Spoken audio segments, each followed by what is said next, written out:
tudo. Vocês sabem que repercutiu bastante esses dias agora, né, sobre o apresentador Silvio Santos, que morreu na madrugada de sábado em São Paulo, em decorrência de uma broncopneumonia, após infecção por influenza A, que é H1N1. Né? Em julho deste ano, o Silvio ele foi internado no Hospital Albert Einstein, né, na capital paulista, para se recuperar dessa H1N1. Mas teve alta 2 dias depois. Contudo, em 1º de agosto, gente, ele voltou a ser hospitalizado. Silvio morreu às 4h50, né? Segundo o hospital, o apresentador deixa a viúva também, Iris Abravanel, com quem era casado desde 1978. 6 filhas, que é a Daniela, a Patrícia, a Rebeca e Renata, que é do casamento com a Iris, e Cíntia e Silvia, né? Que é do primeiro casamento com Cidinha, né? Que morreu em 1977 e deixou aí ainda 14 netos e 4 bisnetos. E para entender esse caso, né? A gente vai falar hoje sobre a broncopneumonia com a nossa especialista nesse assunto, a nossa pneumologista, a doutora Gerlânia Simplício. Ela vai falar um pouquinho mais sobre esse tema. Você que está em casa, que está nos acompanhando, não perde, né, o nosso programa, porque é muito importante também você saber o que é essa broncopneumonia, né? E ela vai estar aqui para esclarecer tudo isso para a gente a partir de agora. Está só colocando ali, terminando de colocar o microfone, tá? Para a gente poder bater um papo sobre esse assunto. Se você tiver dúvida, pode mandar mensagem para a gente pelo WhatsApp. Se quiser fazer alguma pergunta, aproveita, tá bom? Doutora Gerlânia, chega para cá, deixa eu dar um abraço. Tudo bom? Seja bem-vinda. Nossa manhã da gente, bom dia.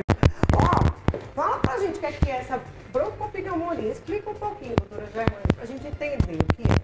Então, as doenças respiratórias, a pneumonia é uma das principais doenças que acontece e a gente sabe que é uma doença infecciosa.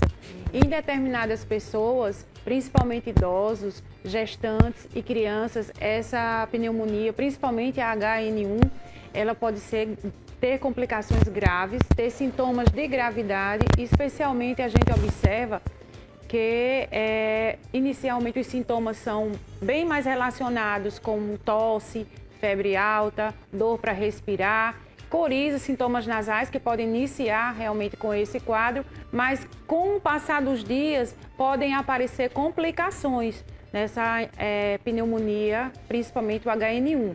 E o que nós observamos em Silvio Santos foi, na verdade, as complicações da pneumonia viral, né, que foi pela influenza A. E geralmente a gente observa que os idosos, principalmente, eles podem ter, depois da infecção viral, uma infecção bacteriana e essa infecção bacteriana vir com insuficiência respiratória aguda grave. Pela idade, né, que o Silvio já apresentava, ele fica um pouco mais debilitado, né? Seria um caso de como ele é idoso, né, por ter a doença, ele fica um pouco mais frágil, né, nesse caso. Mas em que tipo de caso? Qual o caso, né, pode ser levado à morte? Tirando o idoso, né, porque tem muita gente jovem também que pode acontecer e também falecer, né, doutor? Isso. A pneumonia por HN1, ela é muito confundida com a Covid-19. Os sintomas são muito parecidos. Então, em determinadas pessoas que nós falamos que precisam receber a vacinação, principalmente nós observamos gestantes, crianças pequenas, imunossuprimidos, pessoas que têm doenças cardíacas, pessoas que têm doenças hepáticas, doenças renais, doenças pulmonares crônicas. Essas pessoas, elas podem ter uma forma mais grave da pneumonia, principalmente quando elas apresentam as complicações, que é o que nós ressaltamos, que a pneumonia por HN1, ela é uma pneumonia viral, ela não é uma pneumonia bacteriana. Ela é causada pela influenza A ou influenza B. Os sintomas geralmente são sintomas nasais, dor torácica, dificuldade para respirar em algumas pessoas, febre alta. E em algumas situações não leva a pessoa a se internar. Os sintomas podem ser tratados em sua residência. No entanto, em algumas situações, principalmente pessoas imunossuprimidas, idosos, né? A gente fala muito dos idosos, por quê? Porque os idosos eles precisam ser vacinados para evitar esse tipo de pneumonia. E em algumas situações, essa pneumonia viral ela pode ter complicações, ou uma complicação da própria pneumonia viral ou uma pneumonia bacteriana associada, que é realmente a maior causa de óbitos, é por as complicações da pneumonia pós-HN1. O diagnóstico, ele é feito através de quê? Clínico ou exames? Isso. O diagnóstico da pneumonia, de uma forma geral, as características clínicas, elas são muito importantes. Então, geralmente, são sintomas respiratórios, como tosse, como febre, dor para respirar, pode ter sintomas nasais, pode ter também diarreia, pode confundir com outras viroses. Mas o diagnóstico, no caso da pneumonia viral, o HN1 especialmente, ou a pneumonia por Covid, que pode ser confundida, é pelo exame do SWAB direto, SWAB nasal, aquele exame que a gente faz através do painel viral. E nesse painel viral pesquisa influenza A, influenza B, Covid e outros vírus que também podem causar pneumonia. Pode passar, transmitir assim fácil? Então, as pneumonias virais, elas podem ser transmitidas sim. Então, a gente sabe que os sintomas respiratórios, a tosse, o espirro, ele libera gotículas e essas gotículas podem realmente contaminar as pessoas próximas. Por isso que quando a gente tem um idoso em casa, tem uma pessoa mais frágil, a gente diz, olha, não permita que tenha contato com pessoas com sintomas respiratórios, use máscara para entrar em casa, para ir até o quarto ou conversar com a pessoa com imunidade mais diminuída. E a gente aconselha também as pessoas com imunidade reduzida a procurarem a vacinação, por isso que tem as campanhas, né, que a gente sabe que todo ano nós temos a campanha da vacinação contra o HN1, que geralmente é no mês de abril. É verdade.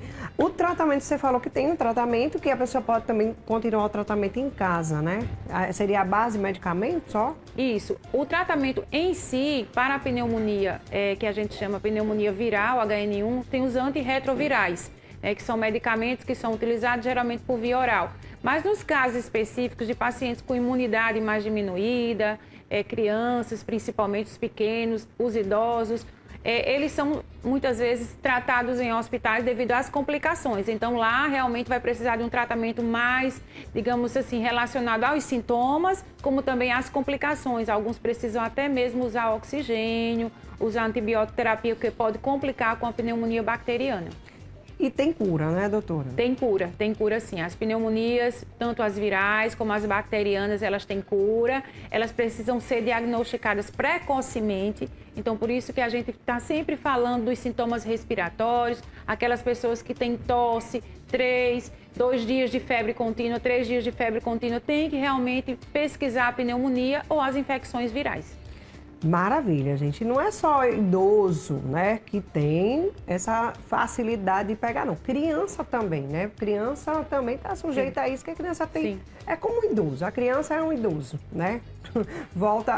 O idoso volta a ser criança novamente. Então, a imunidade é mais baixa, né? Isso. Mais frágil. E por isso tem que ter também cuidado com as crianças, né? Hoje em dia está tendo até um surto, uma virose agora, né, doutor? Isso. Menina, eu até peguei essa virose quarta-feira, de repente comecei.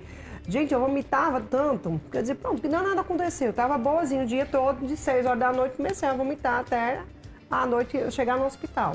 Então tá tendo um surto, né, também dessa virose, né, doutora? Exatamente. O que será isso? Então, a gente atribui esses quadros infecciosos, essas viroses, também às mudanças climáticas. Nós temos enfrentado mudanças drásticas das nossas temperaturas. Pode observar, principalmente aqui em João Pessoa. Tem momento que está muito quente, tem muito sol, de repente chove, a umidade baixa. E isso é um dos motivos principais. Às vezes a virose também é do trato digestivo, algum alimento que você ingeriu, enfim, água também. Então, existem situações que realmente a gente observa que esses quadros virais, tanto digestivos, do trato digestivo, como também do trato respiratório, ele tem crescido. Maravilha. Doutora Gerlânia, obrigada por sua participação aqui no nosso Manhã da Gente. Muito obrigada mais uma mais vez. Vezes, que a gente adora bater papo. Obrigada. Olha, gente, então, é um assunto muito delicado, um assunto